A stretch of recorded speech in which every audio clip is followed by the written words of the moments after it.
Varicose veins కి సరైన చికిత్స కోసం సంప్రదించండి ఎవిస్ హాస్పిటల్. నమస్కారం. మాఘపురాణం 17వ రోజు పారాయణలోకి వచ్చాం.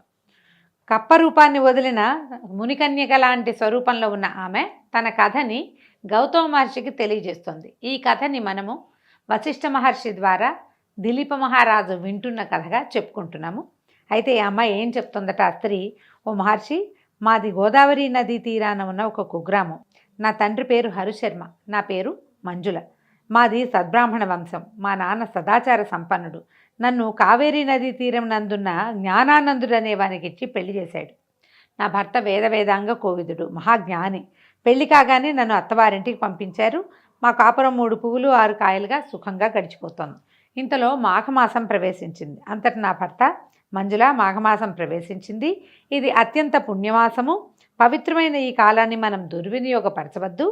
నా బాల్యం నుంచి ఈ మాఘమాసంలో క్రమం తప్పకుండా మాఘస్నానాలు చేసి పూజా విధానాలు చేస్తూనే ఉన్నాను. కాబట్టి మన ఇద్దరము ఈ మాఘస్నానాల్ని తప్పకుండా చేయవలసిందే. ప్రతిదినము కావేరీ నదిలో స్నానం చేసి పూజలు చేయి. ఈ నెల రోజులు ప్రతిదినము ప్రాతకాలమందే లేచి కాలకృత్యాలు తీర్చుకొని సూర్యోదయం అవుతుండగా నదిలో స్నానం చేద్దాము. నది వద్దనే శ్రీ మహావిష్ణువు యొక్క ప్రతిమను, లక్ష్మీనారాయణుల యొక్క ప్రతిమను ఉంచి పూజ చేద్దాము. ధూపదీప నైవేద్యాదులతో, సుగంధ పరిమళ ద్రవ్యాలతోనూ, పుష్పాక్షతలతోనూ, మిక్కిలి భక్తి శ్రద్ధలతోనూ పూజించి నైవేద్యం ఇచ్చి నమస్కరించి వద్దాము. తులసి తీర్థాన్ని పుచ్చుకొని పవిత్రులమవుదాం. ఇంటికి వచ్చిన పిదప మాఘపురాణాన్ని, శ్రీమన్నారాయణుని భజనలను చేద్దాం. మాఘపురాణం చదువుకుందాము, తర్వాత భజనలు చేసుకుందాము. దీనివల్ల మన ఇద్దరికీ పుణ్యఫలం దక్కుటేగాక నీ 5వ తరం కూడా వర్ధిల్లగలదు అని చెప్పాడు. ఇంత వివరంగా భర్త ఏం చేయాలి, మాఘమాసం వచ్చింది, ఇందులో ఏం చేయాలి? మొదట స్నానం చేద్దాం, తర్వాత నదీ తీరంలోనే పూజ చేసుకుందాం, తర్వాత ఇంటికి వచ్చాక భజన, తర్వాత ఈ మాఘపురాణ శ్రవణం పఠనము చేద్దాం మనం. కానీ ఈ భర్త చెప్పిందంతా విన్న నాకు విసుగు పుట్టింది. ఆ అమ్మాయి చెప్తోందనమాట. నా భర్తను చులకనగా చేస్తూ, ఏమిటి నేను తమతో పాటు ఈ చలిలో స్నానం చేయాలా? బాగానే ఉంది, ఏలేశ్వరం వెళ్ళినా శనేశ్వరం తప్పలేదన్నట్టు భర్త దగ్గర నా సుఖపడదామని వస్తే ఇక్కడ కూడా నాకు ఈ పూజా పునస్కారాలేనా? నేను రాలేను. పుణ్యం మాట దేవుడెరుగు. ఈ మాఘమాసం అంతా చలి విపరీతంగా ఉంటుంది. సన్నీటి స్నానం చేస్తే గుటుకుమంటం ఖాయం. కాబట్టి నేను రాలేను. అయినా ఎందుకు వచ్చిన ఈ పూజలు పునస్కారాలు? వీటి వల్ల ధన నష్టం, సమయ నష్టం తప్పిస్తే ఒరిగేదేమీ లేదు. కాబట్టి నా మాట విని నీ అభిప్రాయాన్ని మార్చుకో. సుఖంగా ఉన్న ప్రాణాన్ని దుఃఖాన్ని ఎందుకు పెట్టుకుంటావు అంటూ హీనంగా మాట్లాడాను. నా భర్త కడు శాంత స్వభావుడు, అంచేత నేను హద్దు మీరటం సహజం కదా. అంటే ఆయన శాంతంగా ఉంటాడు, ఈ అమ్మాయి గైమని గొంతేసుకుని పడిపోతుంది అనమాట. సరే, దీంతో అంత శాంత స్వభావుడు ఆగ్రహించి, నా భర్త ఒసే పాపాత్మురాలా, సద్బ్రాహ్మణ కుటుంబం నుంచి వచ్చిన నీవు నా వంశాన్ని ఉద్ధరిస్తావనుకున్నాను. నువ్వు ఇలాంటి మూర్ఖురాలు అనుకోలేదు. దైవద్వేషమని తెలిస్తే నేను అసలు పెళ్ళే చేసుకునేవాడిని కాదు. నువ్వు ఇంకా నాతో ఉండద్దు. దైవాన్ని దూషించే వారికి నా ఇంట్లో స్థానం లేదు. పో. మాఘమాస వ్రతం నీకంత హీనంగా కనపడిందా? నీ పాపం నిన్ను శిక్షించక మాందు. భర్తనే గౌరవం లేకుండా ప్రవర్తించిన నీవు కృష్ణానదీ తీరమందు రావి చెట్టు త్వరలో మండూకమైపోవద్దు కావక అని శపించాడు. ఆయన పరమశాంత స్వభావుడు. అప్పటి వరకు ఆవిడది ఆడిందాట పాడింది పాటగా నడుస్తుంది.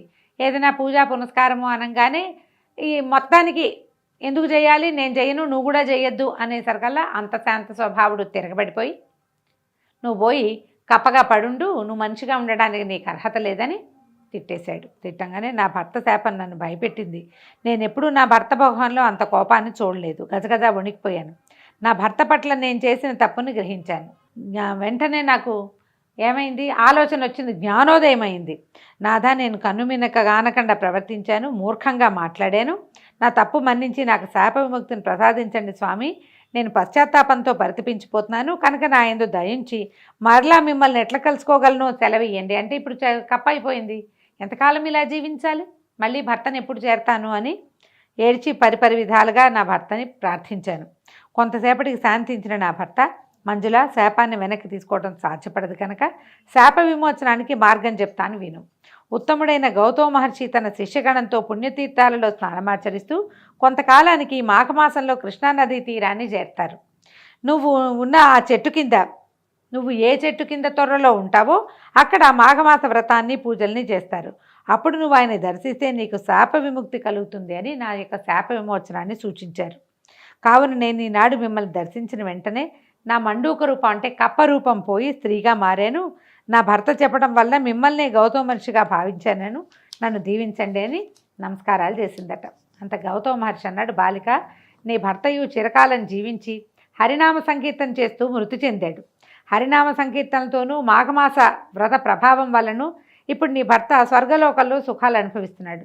నీ భర్త మాట వినందుకు నువ్వంత కష్టపడ్డావో చూసావు కదా.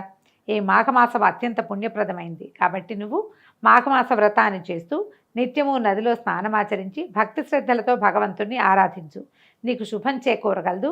అనంతకాలంలోనే నువ్వు ఈ వ్రత ప్రభావం వల్ల నీ పతిని చేరగలవు.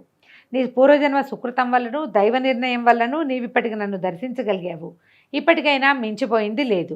నిత్యము శ్రీమన్నారాయణుని సేవలో తరించుము. ప్రతిరోజు ప్రాతకాలాన్ని నిద్రలేచి కాలకృత్యాలు తీర్చుకొని నదికి పోయి స్నానం ఆచరించి శ్రీ మహావిష్ణువుని పూజించు. త్వరలోనే నీకు విష్ణు సాహిత్యం సిద్ధించగలదు. అంటే ఈ భర్త ఏమో మరణించాడు, ఈ అమ్మాయికి శాప విమోచనం అయింది. ఇప్పుడు వెళ్ళి చేరడానికి భర్త లేడు అక్కడ. ఇప్పుడు ఏం చేయాలి? భగవత్ సేవలో కాలక్షేపం చెయ్యి. ఏ మాఘమాసాన్ని అయితే నువ్వు అవజ్ఞగా మాట్లాడి ఈ స్వరూపాన్ని తెచ్చుకొని ఇంతకాలం భర్త సేవకి దూరం అయ్యావో అది నీకు మళ్ళీ లభించాలంటే మళ్ళీ కొంతకాలం నువ్వు ఇక్కడ జీవించి ఉన్నందుకు భగవంతుని సేవించి అంత్యకాలం తర్వాత మళ్ళీ నువ్వు భగవంతుని చేరుతావు. అక్కడ నీ భర్తని నువ్వు చేరతావు అని సెలవిచ్చాడు. ఎవరైనా ఈ మాఘమాసంలో చెప్పిన ప్రకారం వ్రతం కనుక ఆచరిస్తే వారి సర్వపాపాలు హరించిపోతాయి. శ్రీహరి సంతోషించి మనోవాంఛాఫల సిద్ధిరస్తు అంటూ దీవిస్తాడు. భక్తి శ్రద్ధలతో పూజించి మోక్షప్రాప్తి నొందుము అంటూ హితబోధ చేశాడు గౌతమ మహర్షి. దాంతో ఏం జరిగిందో ఈ అమ్మాయి వచ్చే భాగంలో తెలుసుకుందాము. రేపు ఉదయపు పారాయణలో కలుసుకుందాం. నమస్కారం.